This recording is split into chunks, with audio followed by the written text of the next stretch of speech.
अपघात आहे हा मोबाईल दुकानदाराच्या बाबतीत घडला, हा सगळ्यांच्या बाबतीत आता काल पण परत होतं चाकून वागून तिथेच खून केले, असे प्रकार रोज घडतात. ह्याला वाढती गुन्हेगारी कारणीभूत आहे.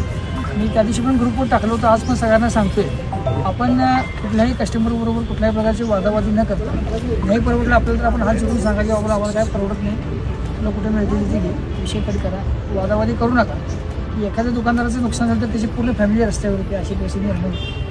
आपण तर प्रिकॉशन घेऊच ह्या पद्धतीने, त्यामुळे आपण शासनाला पण कळवलं आहे त्या पद्धतीने पण आपण पुढं काय होते त्याचा पण पाठपुरावा करत राहू आणि सगळे ज्याप्रमाणे आपण एकत्र आहोत त्याप्रमाणे असं ज्या पद्धतीनं अशी काही घटना घडतात त्यासाठी एकत्र येऊन आपण आज एवढे दुकानदार आलो आहे, एक चांगला संदेश आज लोकांशी जाईल आपल्याला की आपल्याला पण एकी आहे, त्यामुळे तो पण होईल. विनाकारण कोण दादागिरी करत असलं किंवा काय करत असलं तर तुम्ही कधी पण असोसिएशनला आपल्याला कळवा, आपण पोलिसांशी संपर्क साधून चांगल्या पद्धतीने ते हे करू. पण आपण पण कुठे चुकणार नाही ह्याची पण आपण थोडीफार दक्षता घ्यायला पाहिजे की आपण पण कोणाला फसवता कामा नये किंवा आपलं नाव खराब होता कामा नये, हे पण आपण थोडंफार जपलं पाहिजे. सगळेजण काय तसं वागत नाही, पण चुकून 2-4 जण कोण वागले तर त्याचा परिणाम आपल्या सगळ्यांना भोगावा लागतो, असेच प्रकार होते. त्यामुळे आपण चांगल्या पद्धतीनं हे जे आज निवेदन दिले सगळेजण आला त्यासाठी मी सगळ्यांचे आभार मानतो. आपण ते निवेदन घेऊन आले की 2 मिनटात आपण श्रद्धांजली होऊया. मग काय बाईक पाहिजे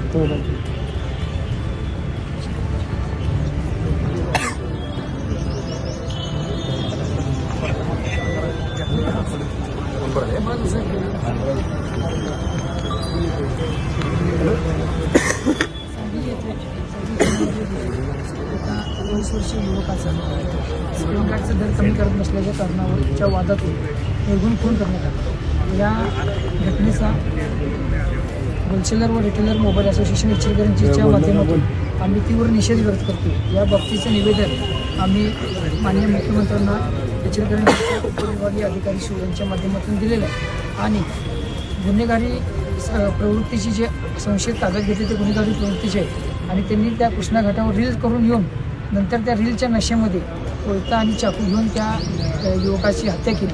हा प्रकार अगदी दुर्दैवी आहे. इथून पुढे जे वाढते गुन्हेगारी आहे, वाढते नशेखोरी आहे त्याच्यावर सुद्धा पायबंद घालावा असा मी निवेदनात उल्लेख केलेला आहे. त्याच पद्धतीनं त्या आरोपी जरी अल्पवयीन असले तरी त्यांचा हेतू बघता त्यांना अल्पवयीन म्हणता येत नाही, त्यांच्यासाठी वेगळं कोर्ट असते. तर त्या न्यायालयाच्या माध्यमातून आमचा न्यायालयावर विश्वास आहे आणि जास्तीत जास्त कठोर शिक्षा त्या आरोपींना लवकरात लवकर व्हावी की जेणेकरून अशा प्रकारांना पायबंद बसेल. धन्यवाद. जनतेचा अधिकारनामा जाणीव हक्काची या न्यूज चॅनलला लाईक, शेअर व सबस्क्राईब करण्यास विसरू नका व सदैव रहा अपडेट. जाहिराती व बातमीसाठी आजच न्यूज चॅनलशी संपर्क साधावा.